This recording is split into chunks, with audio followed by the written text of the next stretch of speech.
Today's episode of Running It Back on the Running It Back Network is here. It's ready. It's fresh. New guest on the show today. Someone who has never been on. He is someone I've known for a while, and we dove deep into his life, comedy, sports, and beyond. A few curveballs in there that I was not expecting. Before we get to the show, if you like my shows on the YouTube channel Running It Back, subscribe to it, because right now, the Sunday Night Talk, my weekly football wrap-up show, is in season. I have week 7 went up on the channel Sunday night. If you like football, if you like sports, if you like comedy, that's the show for you. Check it out. Not to mention, all my stand-up comedy clips are up there as well. My other network of shows are up there too. I got a movie series up there. There's a true crime series up there. It's all there. Give it a subscribe. Today on the show, comedian Greg Benevent joins me. I know Greg through comedy, so I found out Greg's history, his childhood, his interests, and beyond, a little window into the insight that is the LA comic. That is Greg. We had a great talk. I think you're going to learn something from it. So let's get to the episode. Running It Back, episode 69 with Greg Benevent.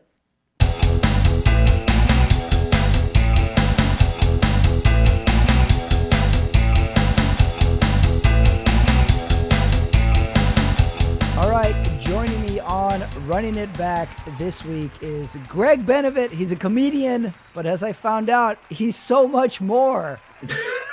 After knowing you for a few years, Greg, I know you through your act primarily. Okay. So now I have this chance to generate all these questions for you Okay. about life beyond comedy. That's sort of like what I always find out with all these comics is they actually Okay. have lives outside of comedy. You know, we're all Yes. aspiring comics, but we all have a line of work. We all have an area of expertise. hmm And that ends up kind of being more fascinating to me in a lot of ways, believe it or not. Oh, 100%. I mean, it's something you hear people say to each other that sounds like a compliment, and it's absolutely not you're so much funnier and more interesting than your act. Right. Well, you ever know that comic that is like really fascinating, like at the bar or before the show, and then they do their act and I'm like, well, why didn't you do what we talked about? Like that Right, was, right, why right. didn't you do that? You didn't just yodel at me about the sad state of your dating or your genitals while we were sitting at the Yeah. bar. You were actually an engaging person with ups and downs and different shades of a personality versus Yeah. just like, I suck, here's why. Mm-hmm. Maybe that is maybe just the human nature of it is the image we want to present versus how we naturally, maybe we never quite get there, but so many times I'm like, wow, this person is fascinating. I never would have guessed that. Yes, Well, yes. Mhm. well, Greg, how long have you been in Los Angeles? Oh, geez. I moved out here. I mean, I didn't start stand up until I'd been in here for a long time. I Hmm. moved out here originally to write it, and I had very modest, at best, success with that. But I was actually out here for my, college internship in 2003 at with the Academy of Hmm. Television Arts and Sciences TV Writing Fellowship for Star Trek Enterprise. And then I went home for, I had to go back to finish college. And then I stayed home for another year trying to figure out how exactly I was going to get out here. And then I moved out in late 2005 and didn't start stand up for way longer than that. I see. So the original, you were interested in writing before you attended college. Do I have Oh, the yeah, time? yeah. I have the timeline right? I won a bunch of writing contests in high school. And, I was very fortunate in that regard. And then I won a bunch of contests in college. And, Ah, it was not in such a way that the contest necessarily led to work. And I just think both professionally and perhaps emotionally, I maybe wasn't ready to just be a writer. I mean, I don't know if I've told you, I've told many other people that I mean, the days when I was just trying to make it as writing, I would write, and then that was the day. That was just uh-huh. it, just me alone. Whereas that's what's so wonderful about stand up and other Mhm. acting and other performance things. Like, okay, you're around people. It's not just, well, we looked at the paper and the paper sucked. Good night. That's what's so much great better about performance. Uh-huh. I see. What was you mentioned the Star Trek part of it. So Yeah. you came out here as an internship to write what, Star Trek episodes? That sounds very Not specific, exactly. Greg. It was, What yeah, was it going was on there? yeah, I was every year the Academy of Television Arts and Sciences, the people that do the Emmys, have like one of like they pick like 20 interns from across the country, and each is in a different discipline. And I happen to be the dramatic writing winner in 2003, and they try to place you with a show. And yeah, Oh. I was placed on Star Trek Enterprise because the showrunner Brandon Braga, who still works, had originally won that internship in the first year of Next Generation. And that was, and it was something I've talked about with other people later on. I mean, at the end of his internship, and then he got to write an episode of Next Generation. At the end Oh. of my internship, they took me out for a lovely Mexican dinner. Oh, on the Enterprise? No, well, I mean, I was on the set Oh. a few times. They walked me around. I mean, I've been, Oh. and this was also the Scott Bakula one. This wasn't like, like the Mm. one that many. I mean, I'm not the biggest Trekker, but I mean, this is one that many folks consider the nadir of the series. I've of course always loved Scott Bakula, Quantum Leap, and a million other Mm-hmm. roles. But I mean, it's not. Necessary roughness. Yeah, yeah, right. But I mean, diplomatically, I'm not going to tell you or the people watching this that this was the greatest Star Trek Ah, series I see. property, So But yeah, I they was on the placed set. I you. walked around. Yeah. Ah, Mhm. they placed you with Star Trek. Not you didn't choose Star Trek. No, I no, it see. was no, That it that was seems like very like difficult. They're like, here you go, study Star Trek. It seems like that would be a lot to like just learn to well, get into yes. that. Or were you open to it? Well, one, I was 1,000% open to it because it paid, Mm. and also too, it's a very prestigious internship. It still very much is. If you're a young person watching this, please submit to the Academy of Television Arts and Science. It's Uh-huh. really big deal to get it. But yeah, but it was also, the particular the office, the intern at the time was this was a lot of the same people that had written Voyager, which I had never seen, or Uh-huh. Enterprise. And what they did was there's a giant file cabinet next to me. I'm sure now it's a PDF or a Google Drive, and it has all of the scripts of the show. So in between me, I would do a lot of transcriptions of the meetings and pitch meetings because Star Trek has very liberal pitch policy. I would read the scripts of the Ah. show and be like, "Oh, I got caught up on the show." I mean, I learned about the show that way, which is, Oh, which really? would be good practice for someone being a TV writer is to read a lot of scripts and all that. Yes. Oh, I see. What would have been if you had the choice back then of the show to internship on? Was there one you were particularly fond of, or one you're like, I hope I get this one, or something like, if I could just write on that one show? What year is this, by the way? This is 2000, this is summer 2003. So I 2003. mean Okay. there's a couple things. Is that one, when I came out to Los Angeles originally, I actually came out before they told me I'd won the Enterprise, the Academy of Television Arts and Sciences Fellowship, because my college writing mentor, Ian Abrams, he's since retired from Drexel University, placed me with a guy he knew. So I was there for a pilot of this little show that no one ever saw, I'm sure, called Two and a Half Men. Oh, And really? then I was good, and they'd Uh-huh. had maybe a job for me as a PA on that, but then by the time I won Star Trek, I'm like, well, this is money, this is a big thing. I'm going to go to Star Trek, and now you kind of I see. wonder, maybe I'd stuck around Two and a Half Men. Maybe this is Mm. a very different story. But I mean, of my many memories of Star Trek, one of my favorite was how during the summer, this was before the season started, so much like a sports team, there was a lot of big talk in the writers' room about how this is the Oh. year and we're going to do it. And they were up against on UPN, they were up against 24, which, if you Oh, remember at the really? time, was a huge Yeah. rating There was a juggernaut. big 24 Right. vibe and following. And 24 Yes. was on UPN though, or No, no, did it no. start 24 there? was on Fox, but it was against I see. It was Enterprise. So against that was the show I that, like, we're follow going to take down 24. And even this young man sitting there, I'm like, I don't think we're going to take down 24. from I don't. UPN. Right. Yeah. I mean, I could see, wanting to believe in a company you're working for and being, Yeah. big and positive and all this.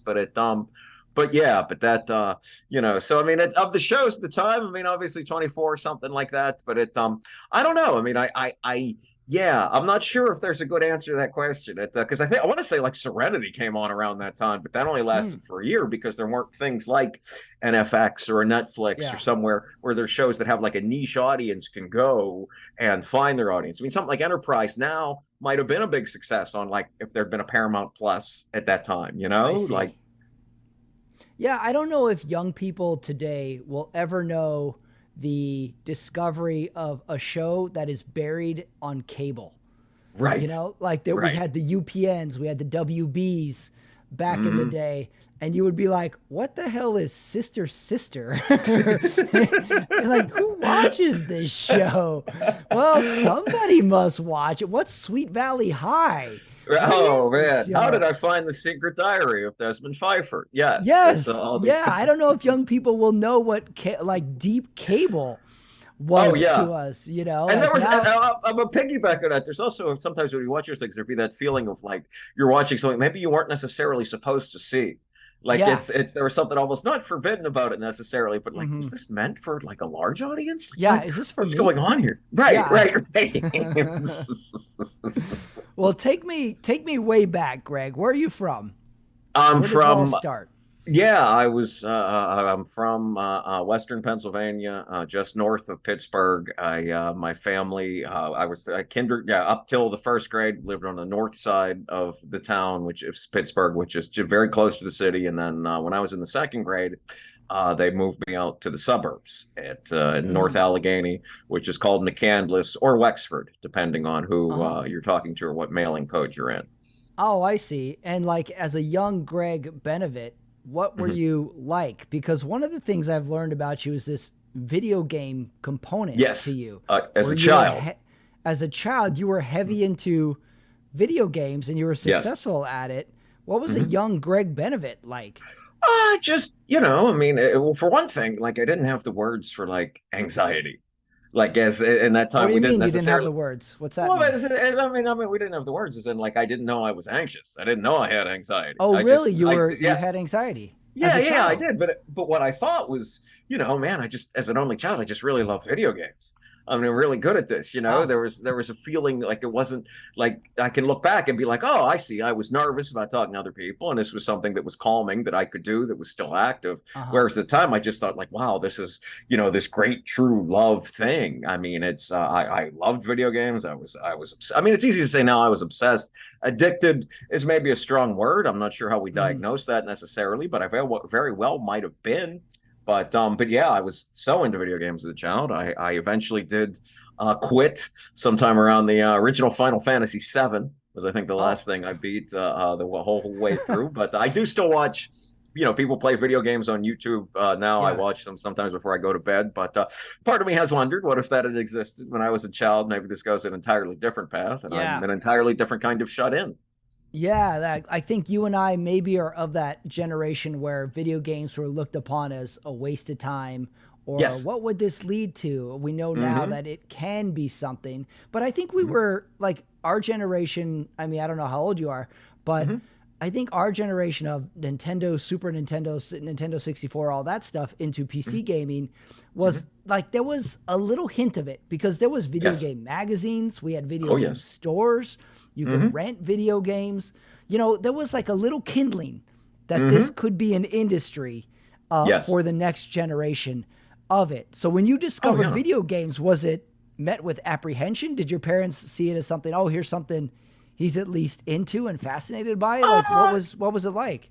well, I mean, it's one, as an only child. I mean, it's a way of filling time. I think my parents definitely saw it as that, like, okay, here's something he enjoys other than just reading, because I loved reading, and I mean, in a very I real see. way, video games was like an active kind of reading. But Hmm. I think just to kind of piggyback on what you were saying earlier there, Patrick. I mean, I think ours was the last generation to see video games as just a waste of time, and to not see it as, Yeah. I hesitate to say productive hobby, but to see Hmm. it as something that has real tangible benefits beyond the simple pleasure of pressing the buttons in front of, Hmm. the dopamine rush of all these lights and I see. bells. But yeah, I think they saw it as something that I enjoyed, and I certainly played it with other friends and all that. But I think it's and also too. But now that I'm a little bit older, and I certainly know a lot of friends that are parents, I think there's also a feeling like, okay, the kid's into this, thank God.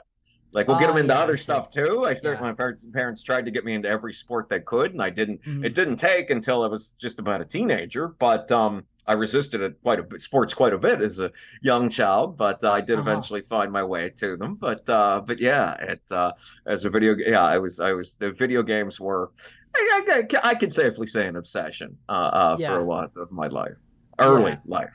You mentioned like you were into reading and video games and you had Hmm. this anxiety as a child. Like it was social. What was your No, hang I out? think Did it's you just have friends? What was hard oh, I for had you? plenty of friends. I had plenty of friends, but Uh-huh. they were all, people not that, we can safely call them nerds. Wonderful Uh-huh. folks. I'm still friends with many of them. I mean, it's when I tend to make friends, I tend to mate for life. But I mean, Hmm. it's I think I don't want to put down young me too much, but I think there was definitely some social anxiety present there. Yeah. And it also too, I mean, it's as I'm sure we'll get into at some point here, I was also, overweight. I don't know Hmm. if I was didn't necessarily get too big until adolescence or college, Hmm. but yeah, I was definitely so I was overweight and I was a little awkward and a little anxious, and video games and reading and the wonderful friends I did have proved to be something of an oasis. I see. Yeah, so you did have friends. So maybe it was Oh God, yeah. yeah, the anxiety was just in you in some way, shape or form it Hmm. seems. Yeah. Did it improve as you grew older or Eventually, did you learn to yeah. I cope mean, with it? it's no, no, no. It did. It was. Well, I mean, it's like I think like a lot of us that perform or find our way through the performing arts. There was a bit of a, I don't. I hesitate to use this word too much, but like a histrionic nature to it. Like Oh. it's like okay, I'm nervous talking to these guys, or I'm nervous talking to this girl one on one. But boy, put me, on the stage or in front of the crowd or in the Uh-huh. play, and then I'm comfortable. I I see. think it's Yeah. like a lot of folks like okay, it's ooh, one on one or in groups, this is kind of a little Mhm. nerve wracking. But put me in front of somewhere else where there's maybe a little more rules and parameters, then I felt okay with it. Oh, really? You had some natural inkling of the performing Oh in some yeah, way? yeah, The yeah, anxiety yeah. I went mean, it's away. yeah, the old man wanted me to act, and I didn't get to it until much, much later in life. But I mean, Really? they had me taking acting lessons when I was like 5 or 6, like real young at Pittsburg Public or at something like that.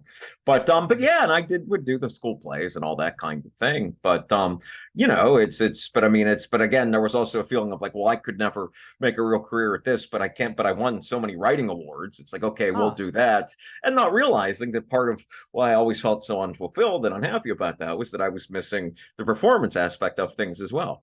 Oh, I see. You saw that as a component to it. Yeah. Yeah, yeah, Yeah. Well, I think we have some similarities in that way. I bet. I don't think I ever was anxious as a kid, but I definitely was reclusive. I was Mm. very introverted. Like I will Hmm. talk, but it takes a bit to get me going. Like first day of school, I won't Uh-huh. say a word. Well, Absolutely not. by October, the teacher Mhm. would write me up for being disruptive. No. It just would take me a while to get Hmm. going. I don't have that natural outward sort of presence to me. I When totally I get that. struggled though, like I was like, I can't wait to play sports. I want to play sports. And Mm. then I finally get on a team and I'm nervous to hell. Like, oh, I can't. Yeah, I got too nervous. Like I spent this whole time wanting to be on the team, and then I get on the team, and then I don't want to like go. I remember I was on like the basketball team in the fifth grade, Uh-huh. and I wouldn't touch anybody. Like I couldn't. I was the worst. I was the worst defender you could ever have, Greg, because I didn't Oh, want to geez. touch anybody. You know?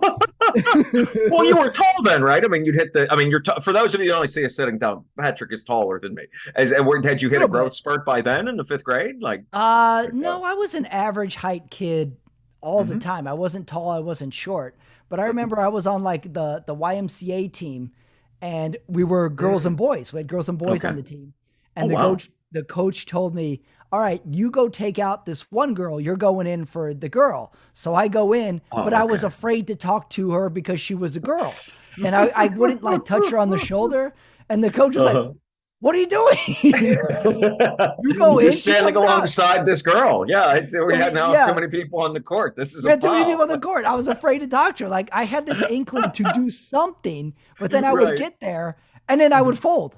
It took a long time to just sort of beat that out of myself. So I get that inkling Mhm. of like my natural state is to be Right. somewhat introverted, but I Oh wanted to yeah. be in the people. But I also didn't mind Mhm. being alone as well.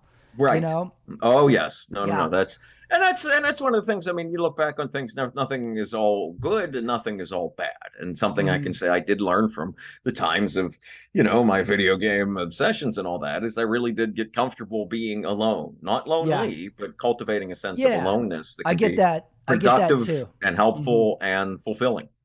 Yeah, and I think I did like a lot of like good kind of like introspective thinking or planning. Hmm. I was a big planner. The Mm. only The only spot where it really, really hurt me, I would say, is not being outgoing was with women. Like Right. I was number one, no women were knocking on my door. No Right. women Oh, yes. No, were it's calling exactly me me on as the well. phone. Yeah, Hmm. somewhere around like freshman year of college, I'm like, oh, I'm gonna have to go to them. I'm gonna have to think of something to say. I'm gonna need to think of some stupid jokes.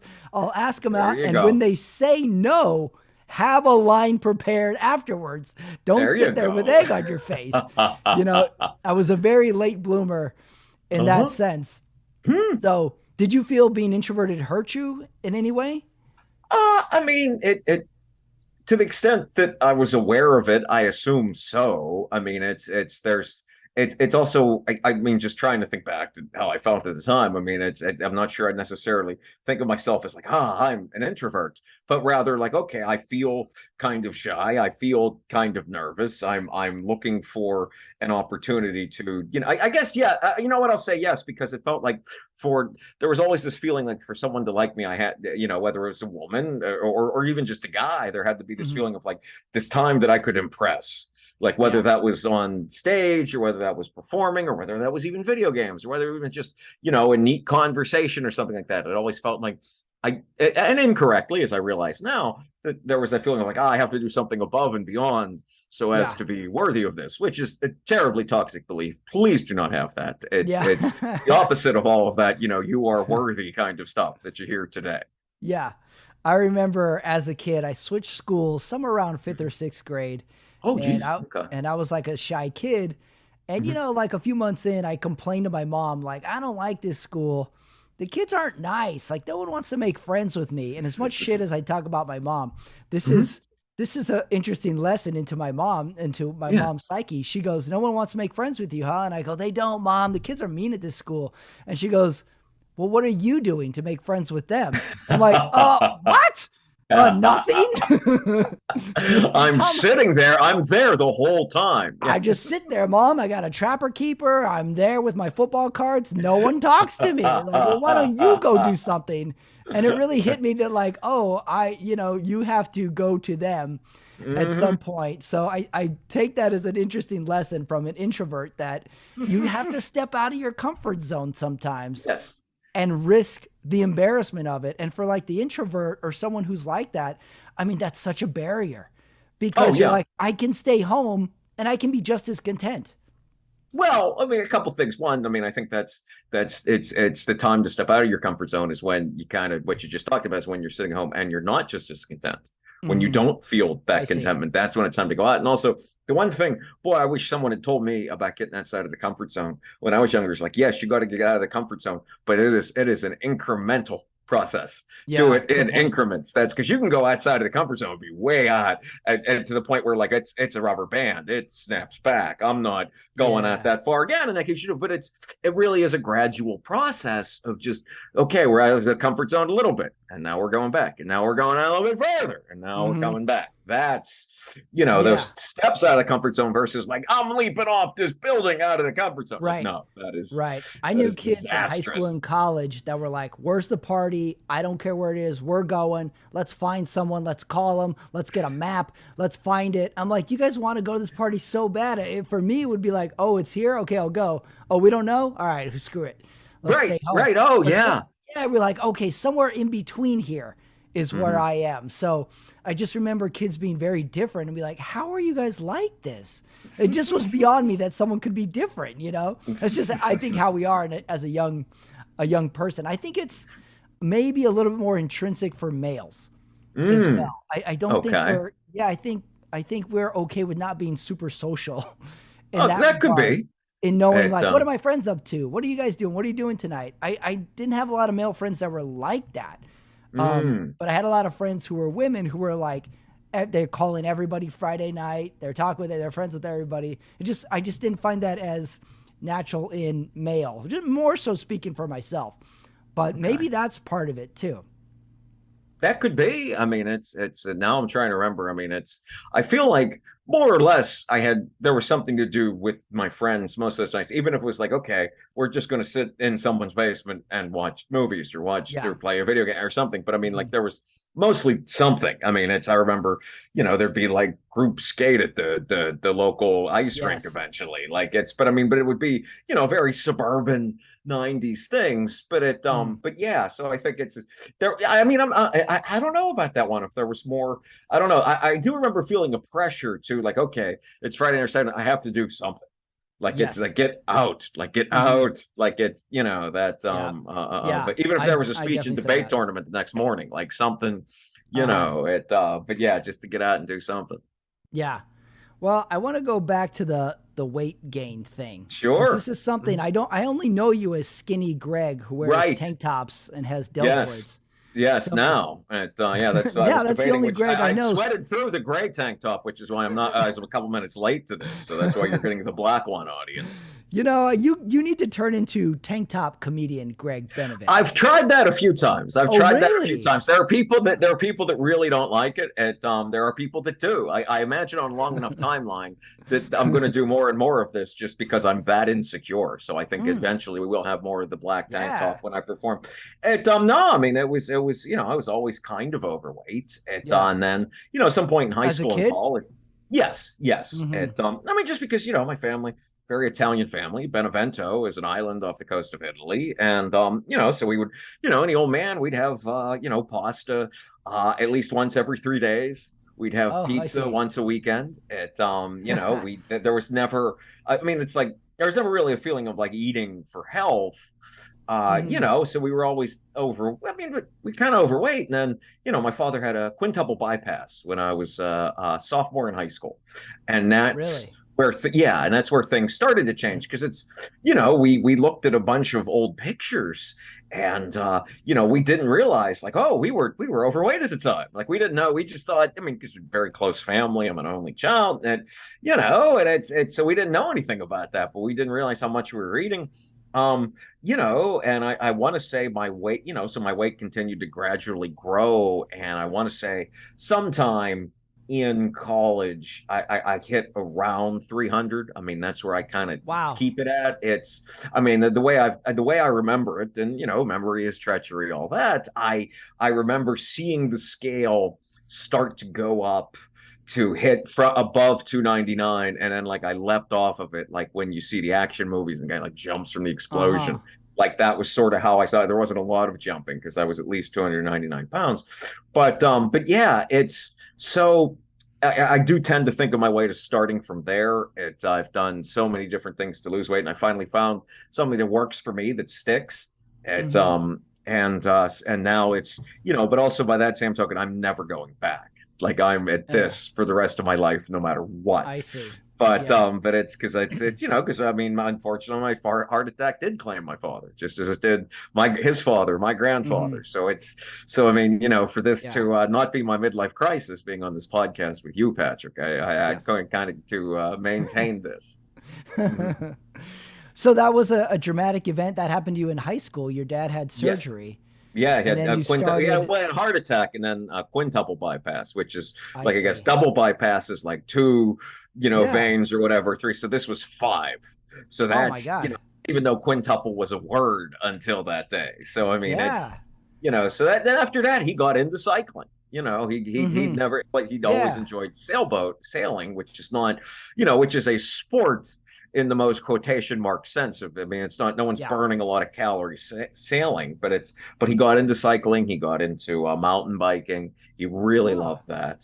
And I mean, he was never a guy that could work out in a gym, nor could he be Yeah. somebody that was going to eat nearly as healthy as I do today. That's simply not in him. That wasn't in him. Yeah. But he did come to love mountain biking, and he lived for many years after that. I Just a see. lot healthier than he had before. Wow.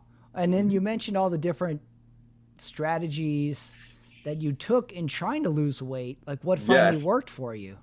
Well, I had a lot of successes. When I was 21 years old, I lost a little over 100 pounds with the Atkins diet, with the keto, Oh, and I then see. over Yeah. the course of the next decade, I put it all back on. It's Oh. and that was even while like working out. Like I Uh-huh. didn't have like it was, it was just it was. I mean, that thing is it's if you need to drop weight immediately for like a surgery or something, or like you got to fit into this dress for the wedding, keto works. Like you Hmm. can lose like the first month I did in 21, I lost 30 pounds in a month. And then I Really? went to Wow. and then I went to a New Year's Eve party. I remember I had a Midori sour and a piece of pizza, and I put on 8 pounds that night. Wow. That's it's. I Wow. mean, again, I'm 21 years old and probably around 300 pounds at that point, but that's how much it can whipsaw on you. But so yeah, and then after all that, I was like, well, we need to get serious and have a real plan. And that's when I got to, what I starting the journey I'm on now, which is kind of, I think, sort of think reaching the end, and now we're in the maintenance phase. But Hmm. it's like I talked about, it's just like the way I talked about the comfort zone. It is gradual. I woke up, I said, okay, what can I do to take a little step forward today? And it was, instead of eating a giant bag of pretzels, I just had the 99-cent one.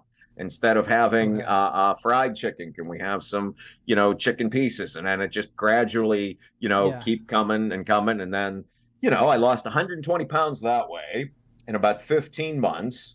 And then, we had the pandemics and the lockdown, and I came out of it, and went to my acting class, and there are guys there on soap operas, and they're taking every excuse they can to take off their shirts.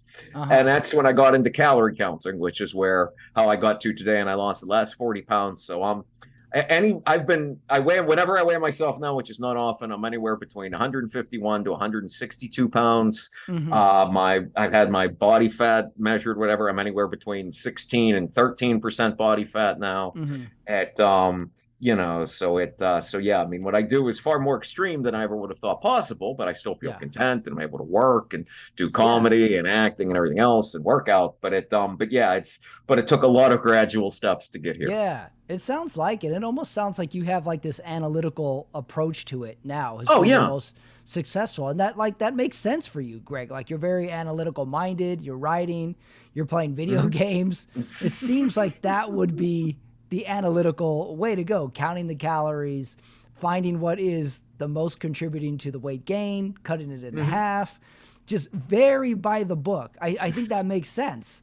Whereas before, like you were picking and choosing what, and then you found the successful one. Yeah, I appreciate that, and you're right. And secondly, what I think kind of drew me to that, as someone that hates math and is very bad with numbers. I mean, Oh, really? I would have guessed the I opposite. got That like a surprises me. no, I got like a 550 on the math part of the SAT, and I did not improve in the years since. I'm very poor with numbers. But what I do like about the numbers, at least in terms of weight loss and diet and exercise, is that they can't be argued with.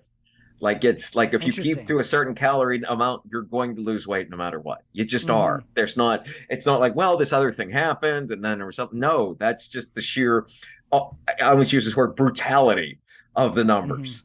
Yeah.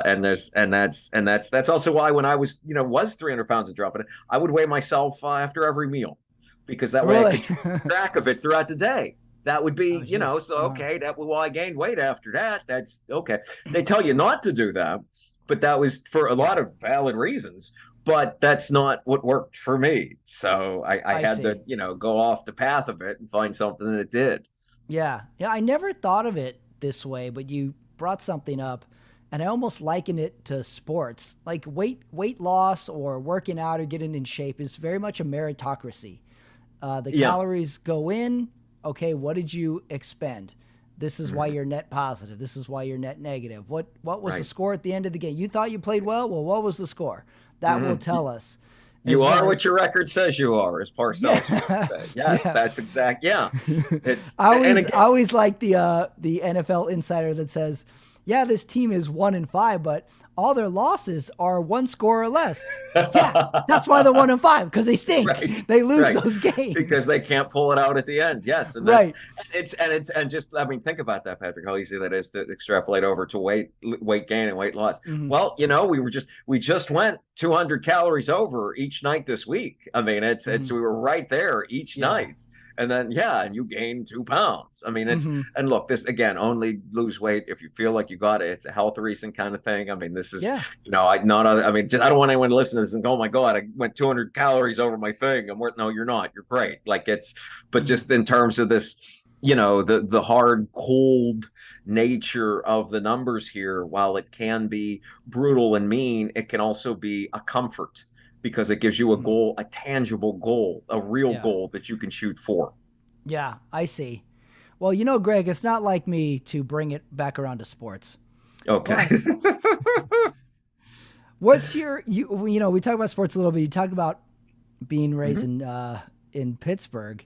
What's hmm your current state of your Steelers fandom right now? Because I'm Oh, listening to it's your football show that you do with Kyle, who's Kyle been on this Kreis and show. Kyle Yeah, does an incredible job with that. I one of him asking me to come on that journey with him has been one of the great things in my life over yeah. the last few years. I've been so wonderful for it.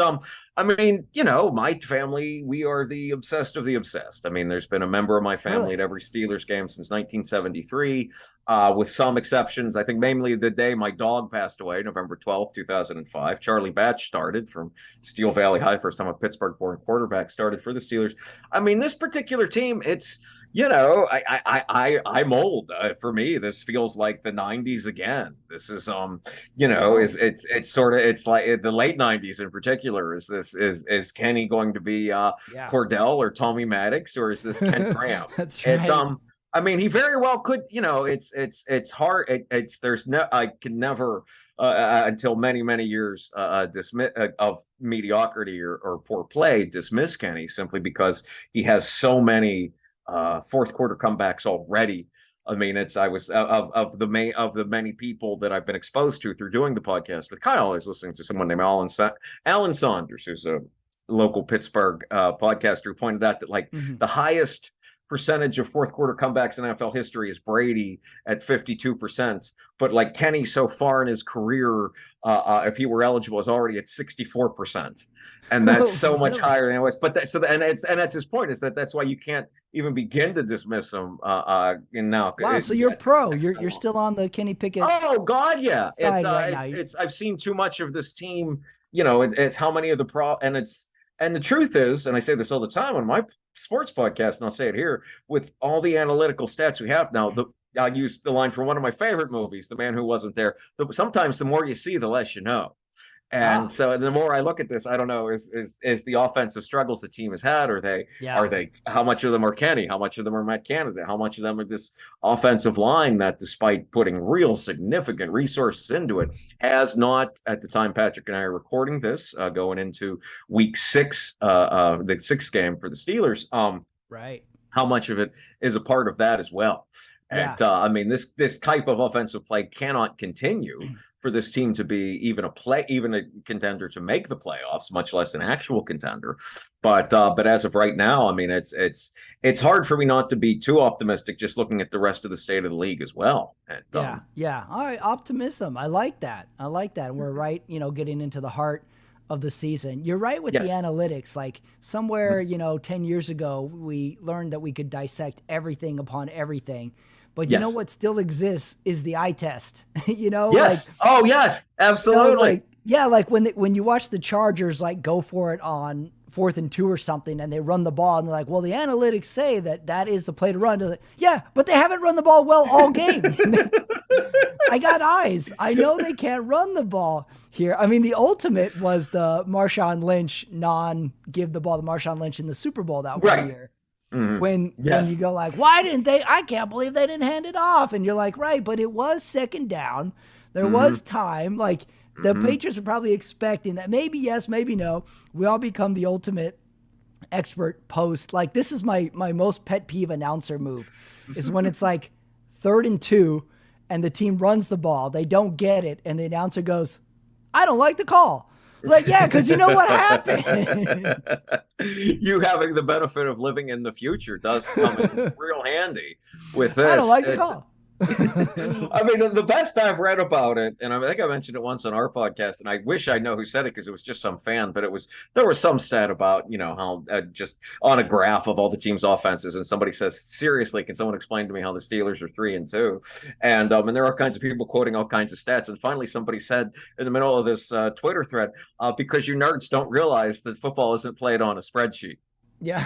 And I was like, oh, that's it. That's Yeah. kind of the mic drop moment end of this. Yeah. Yeah. Somewhere along the line, sports in general got very nerdy. You know, we learn maybe we can bring it back to video games. Like we all play Madden growing up. Like it always drives me nuts when coaches can't manage the clock at the end of halves in games. I'm like, Hmm. we've grown up playing Madden since we were 7 years old. You should know Oh how to yeah. manage the clock. You should Oh know yeah. the timeouts you have. You should know the options you have, the play options. It drives me crazy because we have been training ourselves to be offensive coordinators since we were 8 years old, playing John Madden football. We've been getting in And even fights on over John top Madden of that, football. and even on top of that, because one, you're 100% right. And secondly, the NFL head coach is also in a position where you could hire a clock management expert who is Yeah, also one of those people that played Madden since they were 7 years old. yeah, You have the option of hiring that person who this is their only job to yeah, do so. yeah. What's the rule on? There's a rule how many players can be dressed on the field, but how many Yeah. coaches can you have on There the is no field? limit to that. There's no. So let's just There's get no an there, army. Let's get and like there's a not like a just that, there's no judicial salary bench. cap. There's no like you Yeah, can pay your coaches as much as you want. You can continue to do that. yeah, There's absolutely nothing holding that back. yeah. There's a market, Right. but there's not a cap.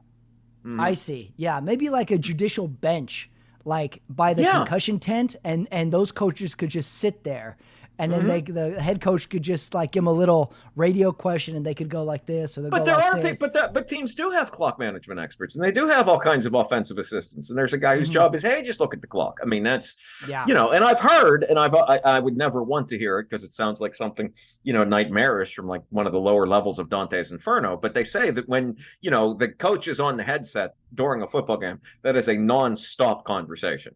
That there is Hmm. never a moment of quiet in that. There's always some Yeah. coach from somewhere on the team saying something, and that Right. so I also imagine at some point somebody has to be like, hey, it's we should probably take a time out here. I know I'm the guy that warms up the Hmm. running backs, but yeah, we should just to throw that out Yeah. there.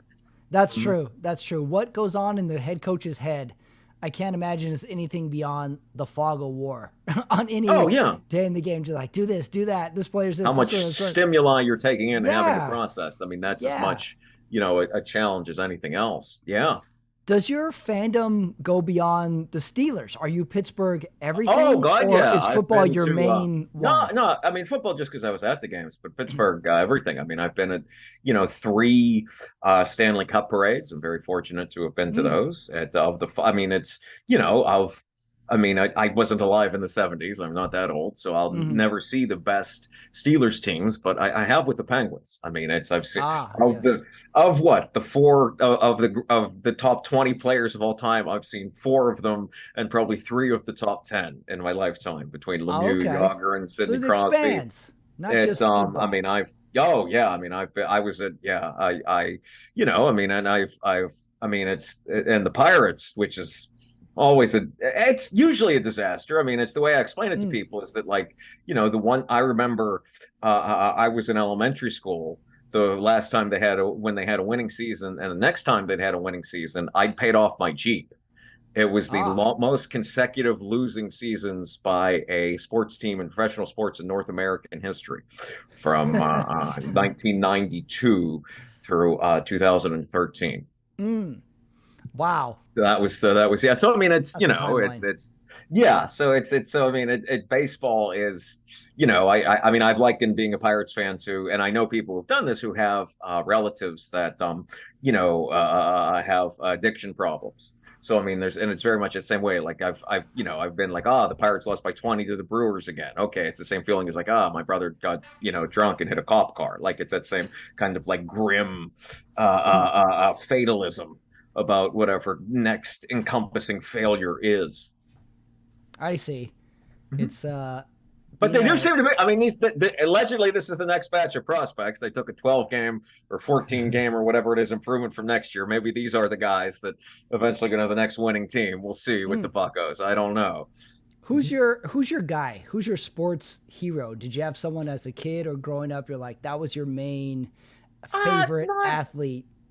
Did you have one? exactly. I mean, just because it was, because I'm such a nerd, I followed it so closely starting when I was 12 years old. I mean, I mean, looking back, it's hard not to for it not to be Mario. I mean, I don't think there's Hmm. ever been a Pittsburgh athlete, and that includes Sidney Crosby or Ben Roethlisberger or Troy Polamalu, who, I've Hmm. seen who's anything like Mario Lemieux. I mean, his skills were almost supernatural. I mean, it's the second goal he scored in Game 2 of the '92 final against the Blackhawks. It's bizarre. This man who's almost 6'7" just seemingly floats into this middle of the ice and no one sees him. I mean, Uh-huh. but yeah, so I guess Mario, but I mean, it's other than that, Sidney Crosby, having been, Right. the Pittsburgh hockey fan has been blessed beyond reason in terms Hmm. of the greatest players ever. Yeah.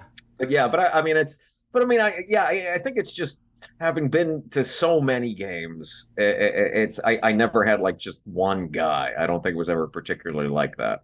Hmm. Did you ever see the Jean-Claude Van Damme movie Sudden Death, Did I ever where see it? Oh, Patrick, I tried to be in it. I went down. They because that filmed was two the games. Penguins, right? Penguins Yeah, it was the against Penguins. somebody. It was against the Blackhawks. Yes. And what they did Ah, was they got a couple minor league teams and whatever Penguins were still around at the time they filmed it in the summer. It was actually produced by then owner of the team, Howard Baldwin, and yeah. he I produced think the his movies. wife like has a writing credit on That that would make movie. sense. That would Yeah. make sense. But what they did was they had, exhibition games and they encouraged people to come. And I went down there Ah. with a sign that on one side said, "Let's go Pens," that I remember showing to the guy when I Ah. walked in there with my Aunt Diane. On the other side, it said my name in big letters that I was hoping to get into the movie, but as a child. But no, no, I've seen it. Here's the thing. It's as bad a Die Hard ripoff as you can imagine if you've never seen Yeah. it. But as someone that that stadium got torn down a long time ago to make way for the Penguins' new arena, which is great. But man, I had that on. I want to say during the lockdowns one night, and I'd had a couple drinks, and I Yeah. just started crying watching it because it was the old barn, it was the igloo. I mean, that was Yeah. Yeah. Right. I'd seen so many great teams and great players, and I was also and I was also in like the world's largest orchestra at the time there in the fifth grade. And I remember seeing Uh truck and huh. tractor pulls in that place with my old man when I was real little. Like it's so Oh to yeah. see the Civic Arena, the Mellon Arena, however you call it, again, despite having been gone for a long time, was very emotional around, I just the see. The dumbest, setting goofiest movie. itself was the big emotional Oh yeah. linchpin in I this. mean, and there's so many Hmm. stories about that movie. Like it's Jay Caulfield, who was like the goon, the tough guy on the championship Penguins teams around that time, and is now an analyst for it. The story Ah. always was that they tried to give him a line. He was the goalie that Jean-Claude Van Damme replaces, but Oh the right. story Yeah. always was that Van Damme came in, saw how ripped and big Caulfield was, and says, "I'm not doing it unless you put a shirt on that man." And Uh then they had to huh. get a shirt for Jay because Jay was just too jacked for Van Damme. Because who knows how much Too below Van jacked Damme for would know at Van this point. Dam. Wow. This is the story we'd always heard. Hmm. But yeah, and that oh man, it's every time I've gone to see the Penguins in an opposing stadium, and this is smart. They will play before the game starts the scene where Van Damme kills the Penguins mascot, who's Oh a yeah, that's terrorist, right. by putting Yeah. him in. I think it's the hot dog maker at Yeah, yeah. but It puts some her hand concession like stand. in the deep fryer and then sticks Right, the right, head in right. the He absolutely kills the dishwasher. guy dressed as Iceberg, the mascot, who's one of the Iceberg. That's terrorists, right. and in some fairly gruesome concession stand cooking implement. That was a great fight scene. I think there's a Yes. part where Van Damme lifts the mascot up and there's a ceiling fan Okay. and the head goes in the ceiling fan so like feathers come out. But like in our dumb childlike brains we're like, "Oh man, the that mascot's dead now." It's like, "No, that's a fake head, dummy. It's not a real head." I love that. I love that movie with Powers Mhm. Booth is the bad guy. Powers Booth gives a great performance. Paul Staggerwald, who was an actual Penguins, the actual Penguins announcers at the time are the Mhm. announcers on it, the actual Oh, that's right. newscasters. Yeah, yeah. Yeah, Paul Staggerwald, I think, actually gets to swear for the first Oh, time. It excellent. certainly doesn't get to do that. Like I think he still does Penguins post game on the radio, Hmm. but It's yeah, a good like divorce movie too, because John right, because Claude he's taking his kid to the he takes game his and he's kid just away got from the divorced. stepdad and the mom. He's like, "We're going to dinner." He's like, "But I got these," and we're like, "You can't just show up and take the kids, Van Dam." Oh, right, It's and to Game 7 of the Stanley to Cup get yeah. Final, I which just of happen course to it have should be tickets the to Super Game Bowl. Seven. Yes. Oh, was a different time, Greg. Yes, yes, it was. Sudden death.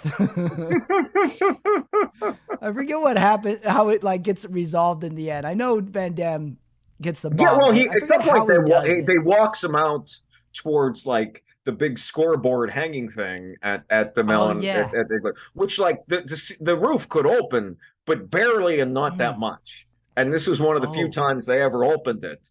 The ceiling was for those shots, and you could argue maybe this wasn't necessarily worth it. A helicopter, I think, crashes through it. I mean, Oh yeah, there's a it's easy to helicopter. forget Yeah. how much money people spent trying to recreate Die Hard in the Yeah, that 90s. was very Die Hard. Yeah, like I Hmm. mean, we were obsessed with Die Hard on a bus, and we had Yes, speed. Die Hard yes. on Air Force One, and we had Air Force One. You know, Hmm. we just kept going to that well. It worked for a long time though. Like Oh we're just, yes, no, no, no. what Well, is it? Die Hard was I'll see such a it. wonderful movie. Yeah, and Yeah. you'll notice even when they made later Die Hards, they felt they had to change something like it's now Die Hard, but it's all of New York City, Oh or Die yeah. Hard, and it's three airports in and around the Hmm. Washington D.C. area. That one's not as good, Yeah. but yeah, but it's the Die Hard formula. There's something to it. There's Yeah. a lot of things to it. Yeah, I wonder, like, we don't have it anymore. Like, who's our Van Damme now? Like, because Van Damme and Seagal were kind of like our B movie action guys.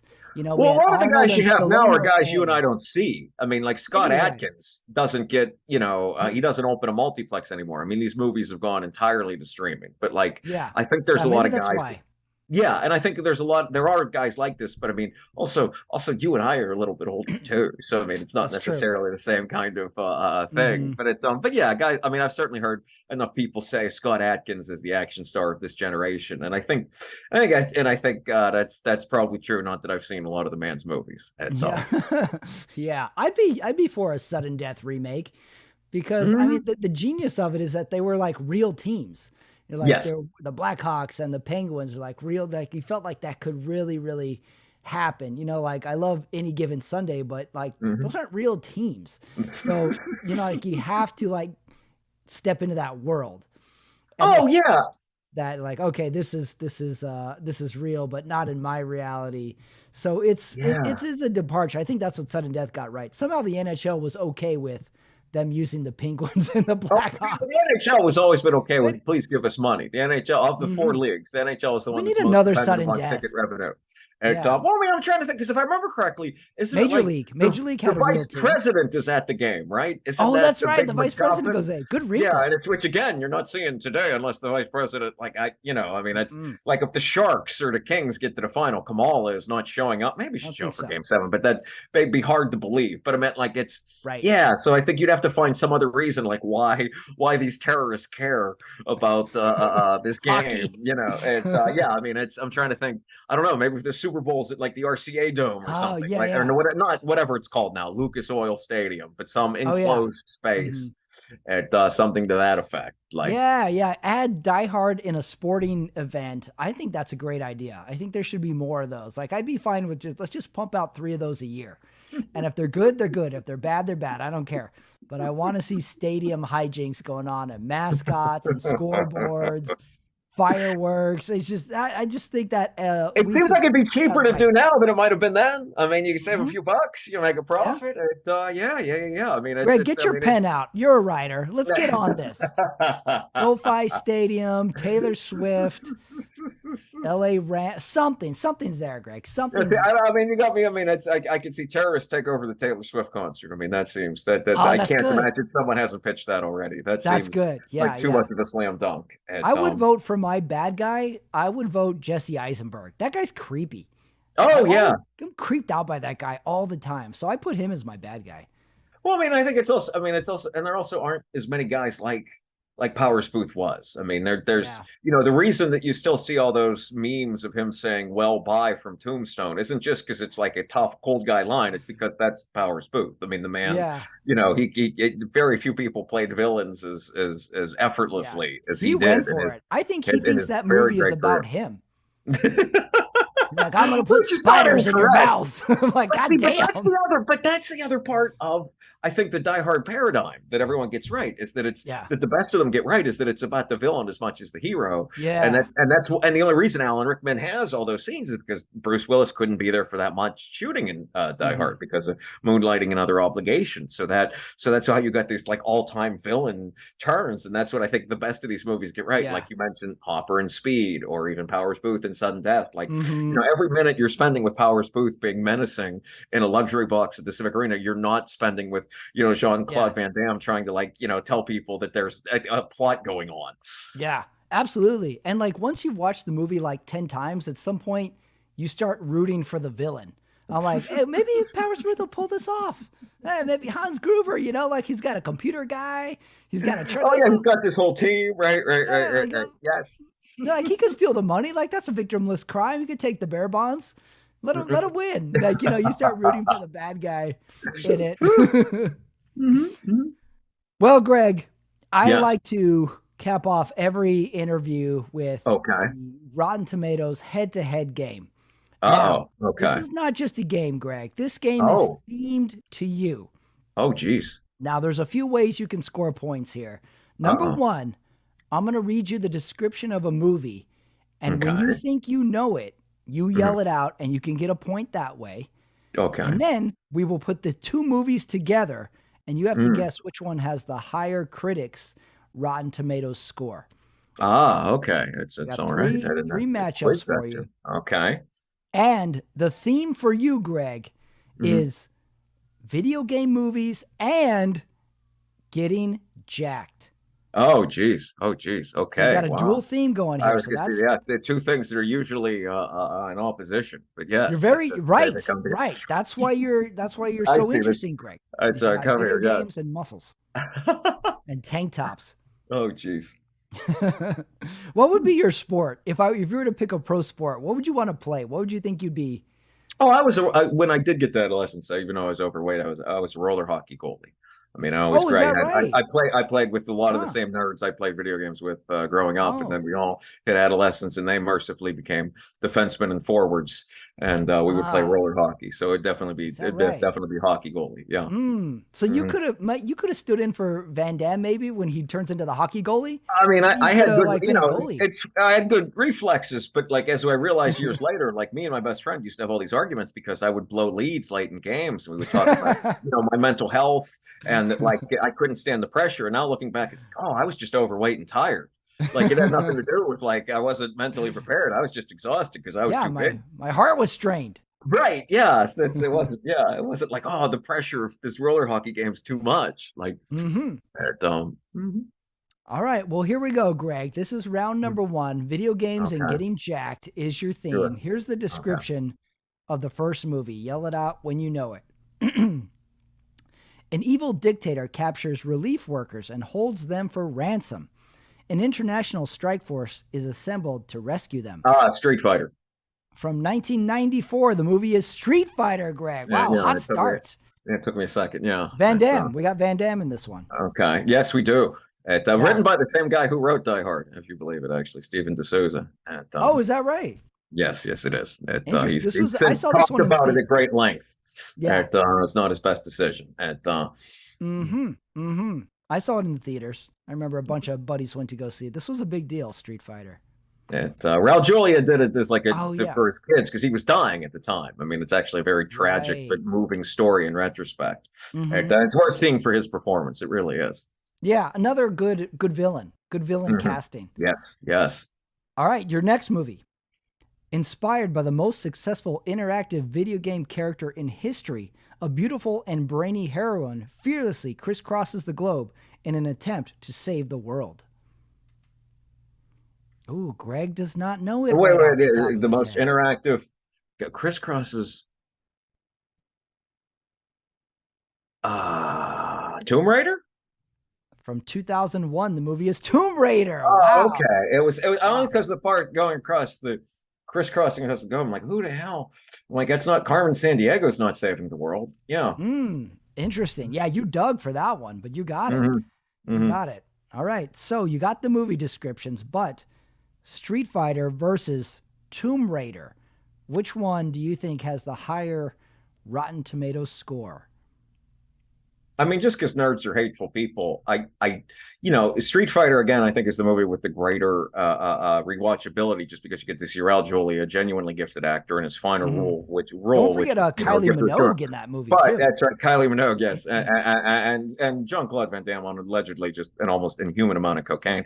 But I would Mhm. assume that Tomb Raider would have the higher score just because it has less of like nerds telling you this is the worst thing you'll ever see. Wow, interesting logic path you went there, Hmm. Greg. All right. Street Fighter, 11%. Hmm. Tomb Raider, 20%. No, You got it.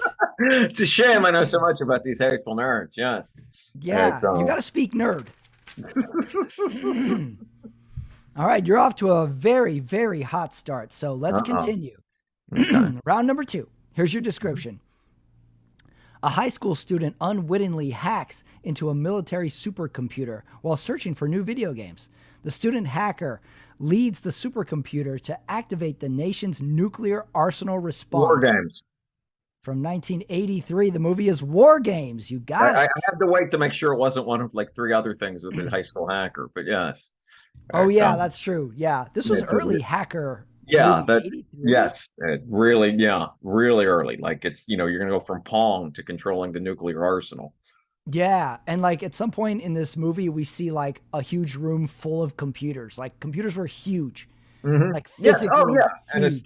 I mean, this movie's legacy and the thing that anyone remembers is it's a genuinely great ending. Like that, like I don't even Mm, remember anything that happens before the ending, but the ending, I can almost see it shot for shot because it was so iconic.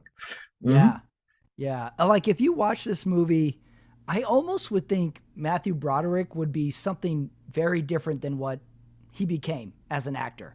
Like I thought, like, well, where's his action movie? Like, where's his? Like, I feel like he could be Michael J. Fox. Like, he could be something.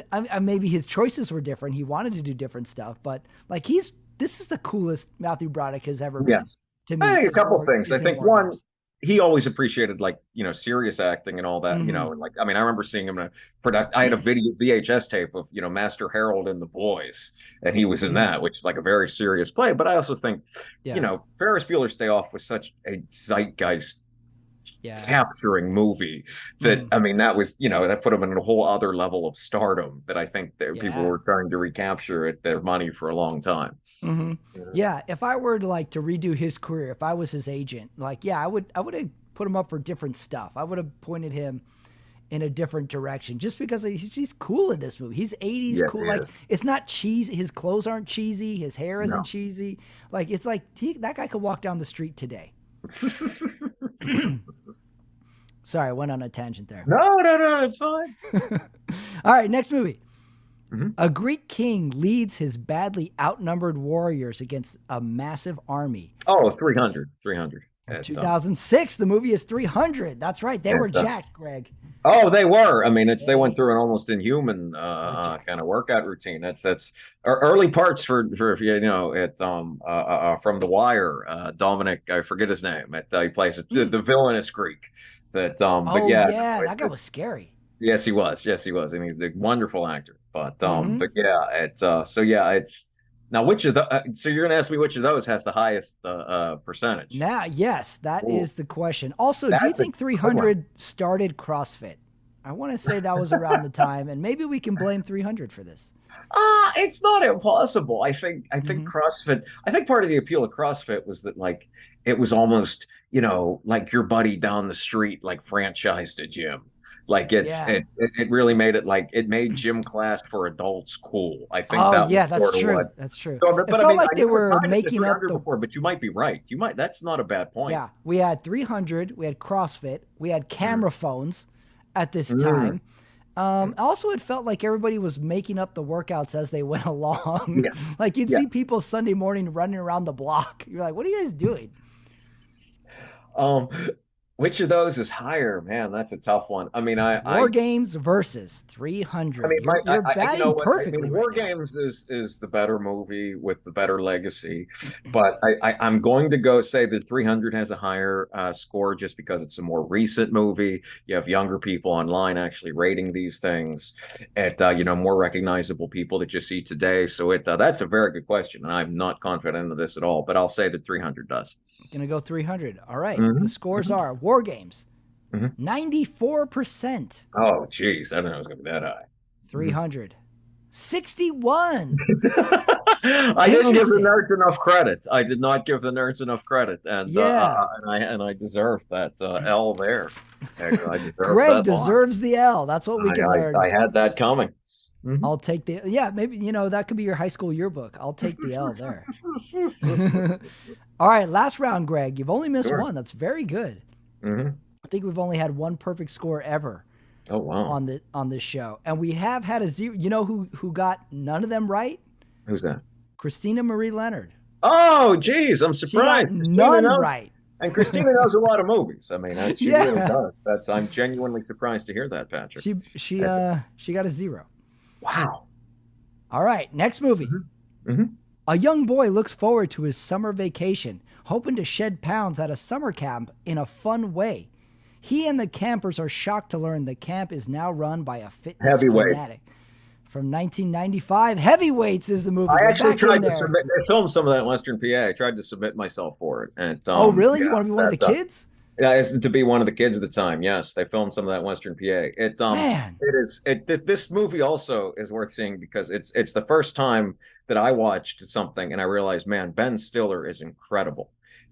Ah, He gives this yeah. truly you want to talk about villain performances. He is this Oh, yeah. truly committed villain in this. Hmm. Like it's you can see Heavyweights if you watch him in Heavyweights, you see Dodgeball and everything that came after Dodgeball. that. Yeah, that's the And comp. it is Dodgeball, a little bit of the Happy he's basically Gilmore. playing the same guy, Yeah. but yeah, he terrorizes these chubby children, and it's lovely. I haven't seen it in 2 decades, Yeah. and I certainly wouldn't watch it sober today.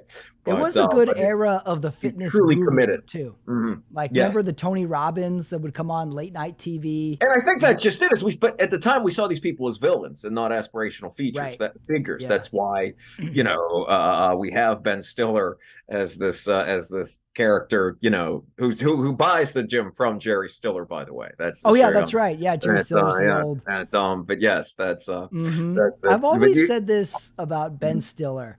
Ben mhm. Stiller either plays a complete over the top, jacked fitness guy or he plays a complete beta male. Like, there's no in between for Ben Stiller. He's dodgeball Ben Stiller, he's heavyweights Ben Stiller, or he's um, Along Came Polly Ben Stiller, he's Meet the Parent, or he's totally docile. There's no in between for him. I think something is wrong with him. I think you're right about. I mean, just thinking about the old episodes of the Ben Stiller show, which Oh, ran for right. like Yeah. 5 episodes, Hmm. but even then, he was playing like Springsteen or Tom Yeah. Cruise or Andre Agassi, or there was that entire episode where he Right. was trying to get up the courage to ask out Sarah Jessica Parker. Like Right. it's very There was much the episode where so like he extreme. got dumped and it was just a video blog of himself like pining Long over his before such a ex. thing existed. Yeah. Hmm. And Advantage Agassi is still one of the funnier little sketches I ever I'm gonna saw. have to rewatch that. I would watch Ben Parts Stiller's of it show are every pretty now and great. again. Parts of it are pretty great. Mm-hmm. Mm-hmm. Hmm. All right, you got it. Heavyweights. Here we go. Next movie. In response to political pressure, the U.S. Navy begins a program that would allow for the eventual integration of women into its services. A single candidate is chosen and enters the grueling training program. The young lieutenant is pushed unfairly until her determination gains the respect G.I. of the Jane? service. From 1997, the movie's G.I. Jane. You nailed it, That's Greg. actually a pretty good. I mean, that's a movie that deserved better than it got. I mean, people got upset at the politics of it at the time, but Hmm. it's a good movie. It has some great moments. I mean, it's like a lot of movies involving the military. They, for reasons of storytelling and show business, they have to tack on a third act where all of a sudden we're not at boot camp anymore. We're in some non Hmm. country. We don't tell you what it is, doing some kind of military operation. Right, But somewhere in the it's Mediterranean. yes. It's yeah, Zulu made up a time. stand. The dictators are out of control. But what it also has in terms of talk about people younger, say Viggo Mortensen is great. Oh as her yeah, gym that's right. instructor. It is one of his early Hmm. career performances. He spends a lot of it looking like a truly jacked Chris Cornell. But it Yeah, is yeah. really worth your time. A lot of His jacked performance in people that. in this movie. Hmm. This was like along those like this was a big deal because like we're coming off of Linda Hamilton from T2, where Hmm. like half the talk about that movie was how she got in amazing shape. And then Yes. Demi Moore gets in this amazing shape and buzzes her head.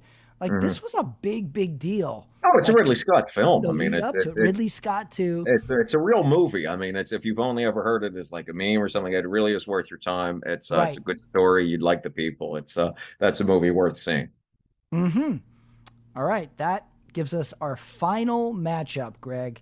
Okay. Heavyweights versus G.I. Jane. We got Fat Camp versus military getting jacked. Okay, see now the last time I didn't give the nerds enough credit, so I'm Hmm. going to overcompensate the other way again. I'm going to say, despite the fact the internet probably not so big on women, I'm going to give them the credit of Ridley Scott over what was almost a direct to puffy VHS box Disney film.